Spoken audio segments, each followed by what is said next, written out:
안녕하세요. 크립토TV입니다.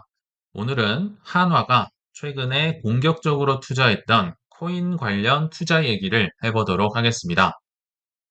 그 전에 코인과 은근히 관련된 재밌는 얘기 하나로 시작을 해보겠습니다. 트럼프와 가까운 자가 코인을 정말 해도 해도 너무 심하게 좋아하는 정황이 있어서 하나 살펴볼 텐데요. 뉴스를 통해 보셨겠지만 최근에 트럼프 행정부가 해임한 고위 인사들이 정말 너무 많습니다. 다 최근에 있었는데요. 팜 본디 법무장관도 최근에 앱스타인 사건 처리를 잘못했다라고 하면서 해임을 당했죠. 그리고 국토안보부 장관도 이민 정책 잘못했다 해서 해임을 당하고 육구참모총장, 훈련사령부 사령관, 군종감 다 해임이 되고 있습니다. 그래서 이분이 팜 본디라는 이제 여자 법무장관이었는데요. 여기 기사에 나와 있죠. 앱스타인 파일을 뭔가 논란 있게 처리를 했다. 마음에 안 든다. 그리고 정적을 기소를 했어야 되는데 실패에 불만을 갖고 이제 해임을 최근에 당했었습니다. 근데 이 얘기를 왜 드리느냐? 해임을 당했으면 임시 후임이 올 거 아니에요. 근데 그분의 이력이 너무 독특해서 한번 소개해 드려 보겠습니다. 임시 법무장관이긴 한데요. 그래도 정말 너무 심할 정도로 친 크립토, 친 트럼프, 야, 이런 분도 참 있구나 싶어서 소개해드려 보겠습니다. 코인니스에 나온 기사였어요. 트럼프가 친 크립토 인사를 임시 법무장관에 임명을 했다라고 하는데요. 토드 블렌치라는 분인데 이미 법무부 차관이었습니다. 그러니까 어차피 높으신 분이긴 했어요. 근데 이분이 했던 이력을 보면 참 특이합니다. 재직 중에 암호화폐 전담 수사팀 자체를 해체시켜 버렸습니다. 그러니까 뭔가 잘못된 일을 하더라도 조사하기가 어려웠겠죠. 그리고 규제 위반 사건 기소를 자제해 달라고 지시한 바 있다.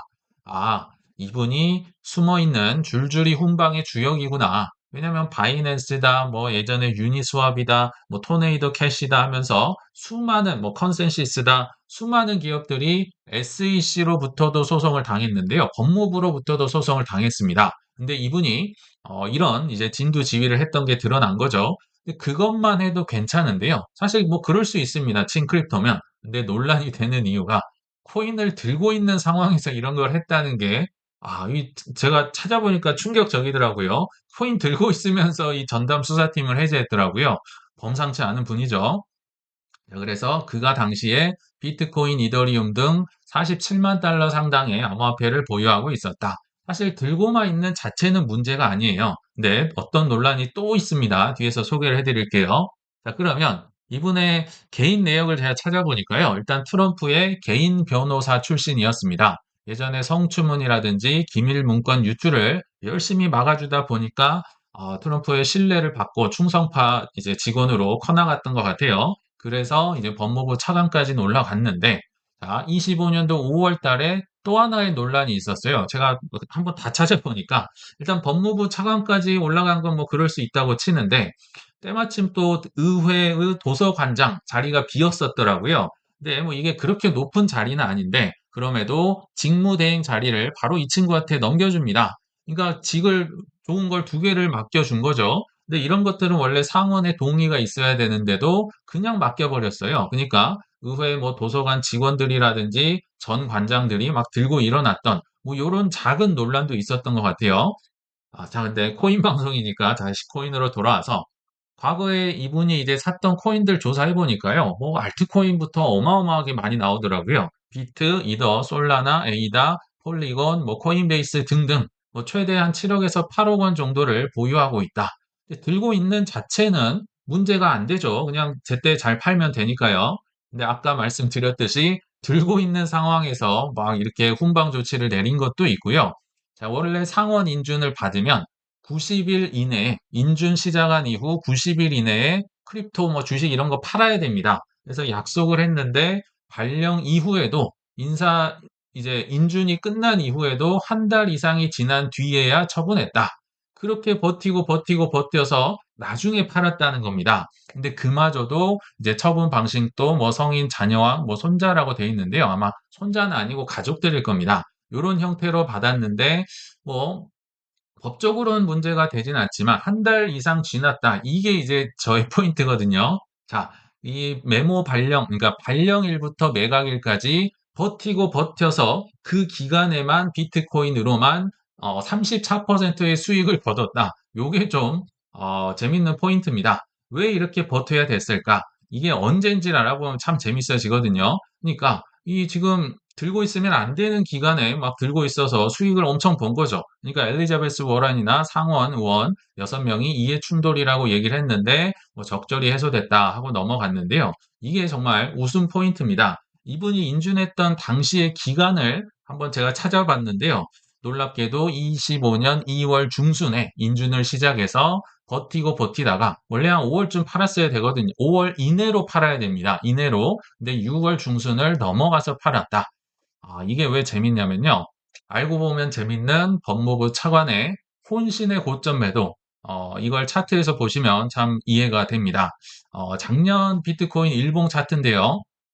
이게 작년 2월 중순입니다. 인준이 시작됐어요. 그러니까 상식적으로 뭐 차관 뭐 장관 하면은 팔아야 되잖아요. 그래서 이때 팔았어야 됩니다. 지금부터 90일 이내를 팔아야 된다. 근데 아시겠지만 작년 뭐 1월, 2월, 3월 해가지고 관세 폭락으로 해서 좀 시원하게 떨어지고 있으니까 사실 별로 팔고 싶지 않았겠죠. 나름 코인도 많이 들고 있었는데 그래서 어떻게 했다? 혼신의 힘을 버텨서 안 팔고 안 팔고 안 팔았다는 겁니다. 그래서 지금 파는 건 너무 아깝다. 이거 회복될 거야. 라고 하면서 이 관세가 이렇게 폭락이 되고 2월, 3월, 4월, 5월을 버티고 6월까지 버팁니다. 그러니까 관세 폭락 때 팔기 싫었겠죠. 버텨. 이거 저점이야. 안 팔아. 했다가 제가 추정컨대 6월 중순 이후에 그러니까 욕 먹으면서 기한을 넘겨서 그때서야 매도를 했다.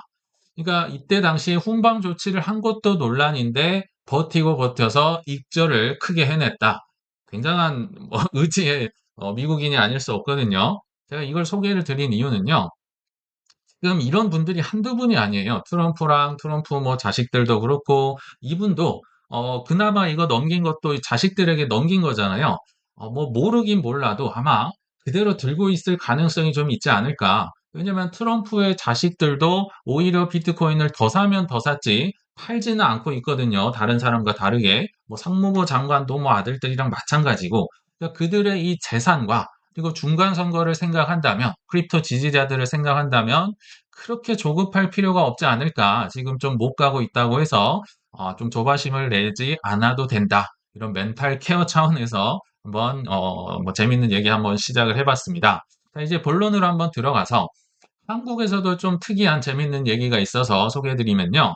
사실 뭐 험한 시국이잖아요. 뭐 전쟁도 끝난다 했다가 다시 뭐 어쩌고 저쩌고 하고 있는데, 자, 지금 이 와중에 한화가 그것도 뭐 거의 끝물인 것 같은 내러티브가 꺾였죠. DAT 기업. DAT 기업은 크립토를 사는 기업을 의미하죠. 여기에 투자했다는 생뚱맞은 뉴스가 있어서 한번 소개해드려 보겠습니다. 4월 2일자 아침에 있었던 뉴스인데요. 한화자산운용에서 DAT 기업인 비트마인과 타리뮨이라는 곳에 1,500억 원을 투자를 했었다라고 합니다. 최근에 이거 투자를 한 거더라고요.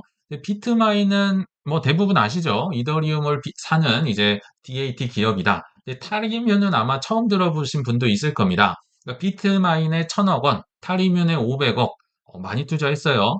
타리뮨은 뭐 다른 DAT 기업과 마찬가지로 과거에는 바이오 기업이었는데요. 뭐 실적도 안 나오고 힘들어지니까 이제 코인 비축 기업으로 바꿨습니다. 근데 뭘 비축한 거 봤더니 캔톤이라는 코인 예전에 몇 번 소개를 해드렸던 것 같아요. 월가 금융을 위해서 만들어진 레이어 1 코인이 바로 캔톤이라는 코인인데요. 한국에는 없어요. 뭐 외국 거래소에만 있는 건데 이름을 아예 캔톤 스트래티지로 바꾸면서 그러니까 티커명도 이렇게 바꿨더라고요. 그래서 이 캔톤 코인을 사는 기업을 무려 500억 원이나 투자를 했다라고 합니다. 근데 이게요. 뒤에서 말씀드리겠지만 꽤나 위험한 도박일 수도 있어요. 비트마인에 이 왔다 갔다 하는 것도 물론 힘들지만 타리뮤는요, 직원이 2명 회사입니다. 제가 뒤에서 보여드릴게요. 지금 굉장히 큰 공격적인 베팅을 한 거예요. 그리고 캔톤이라는 회사를 좀 추가로 말씀드리면요. 보통의 코인은 탈중앙화를 선호하는데 이 코인은 그냥 핵중앙화입니다. 왜냐하면 월가가 금융을 위해서 결제를 위해서 일부러 만든 고의로 만든 코인입니다. 거기에 프라이버시 기능까지 얹어진 레이어 1이다. 그래서 뭐 골드만삭스다, DTCC다. 뭐 나스닥이다 이런 월가 공룡들이 만든 중앙화된 이제 뭐 증권이나 뭐 국채나 이런 걸 막 결제를 하는 이런 코인이라고 보시면 됩니다. 레이어 1이니까요. 또 여기가 이제 RWA 특화 코인이긴 한데 레이어 1이니까 온도에 가깝다기보다는 이더리움에 가깝다. 그러니까 RWA 시대를 이제 준비하기 위한 인프라 기업들을 샀다라고 보시면 됩니다. 이더리움이 이제 RWA의 제왕이라 한다면 켄토는 중앙화된 월가의 이제 인프라를 샀다. 뭐 이렇게 보시면 되는데 이게 굉장히 공격적인 준비인 것 같아요. 근데 제가 아까 말씀드렸죠. 이거 너무 위험해 보인다. 왜냐하면 비트마인은 그래도 이 기업에 비하면 어마무시하게 큰 겁니다. 타리뮨이라는 기업을 제가 찾아보니까요.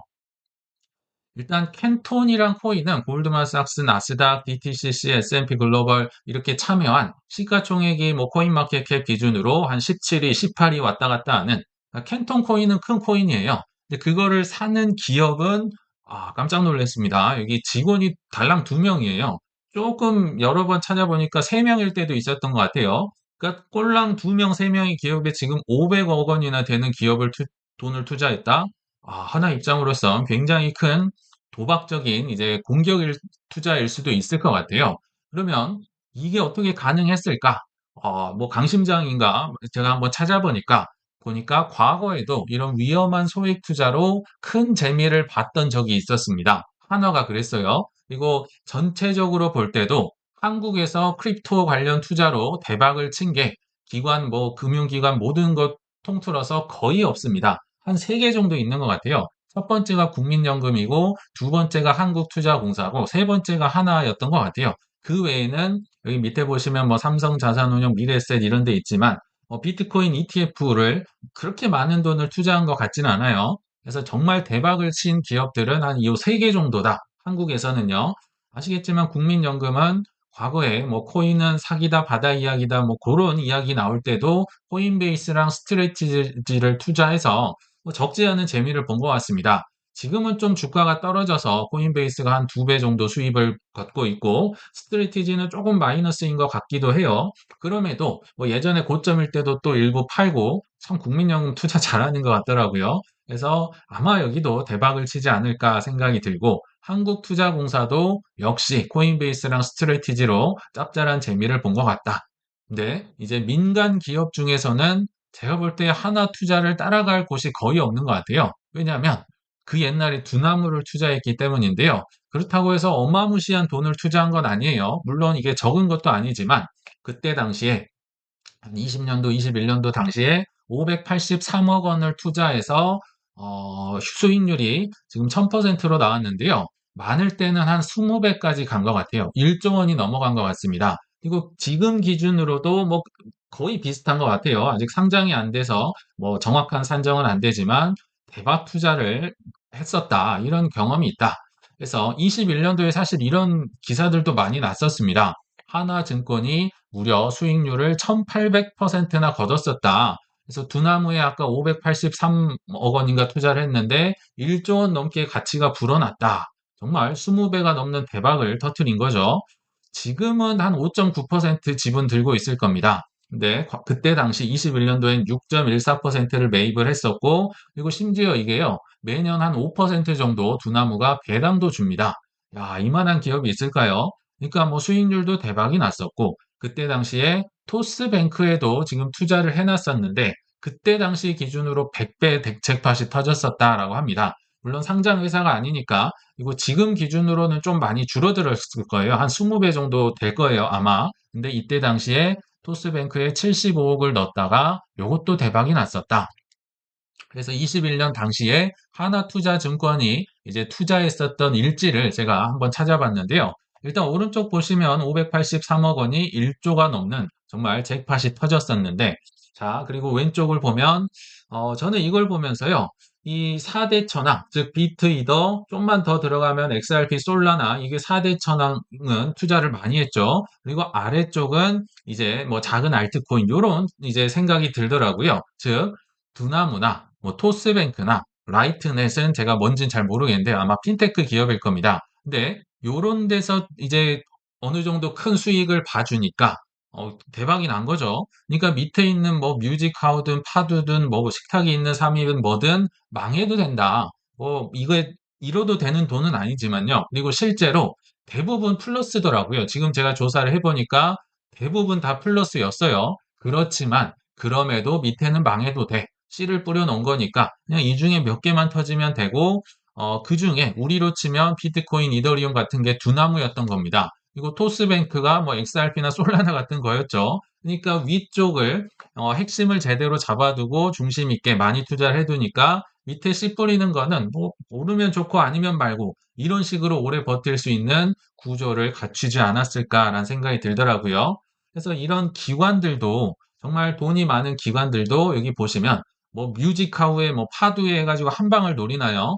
보수적인 성공, 여기로 치면 두나무고요. 우리로 치면 비트이더, 여기에 대해서 성공이 됐으니까, 크게 돈을 벌었으니까, 그거를 발판 삼아서 공격적인 베팅, 좀 씨 뿌리는 거. 지금으로 치면, 아까 비트마인이나, 뭐, 캔톤, 뭐, 스트레티지라는 회사, 요런 데 이제 투자를 했었잖아요. 뭐, 두 명, 세 명짜리 회사에도, 그래서 투자할 수 있는 약간 여유라든지, 뭐, 시간적인 여유라든지 이런 게 생겼던 것 같아요. 근데 이런 보수적인 성공이 없이 개인들은 보통은 그냥 상승할 때 들어와서 나는 돈이 없으니까 소액을 저 밑에 있는 뭐 시가총액 굉장히 낮은 코인에 올인을 하면요.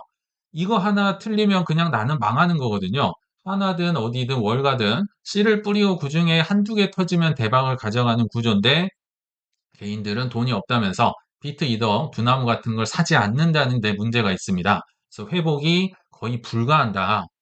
그러면 뭐 하나든지 성공 투자한 기관이든지 개미든지 한번 생각을 해보시면요. 처음부터 비트 이더를 샀을 거냐?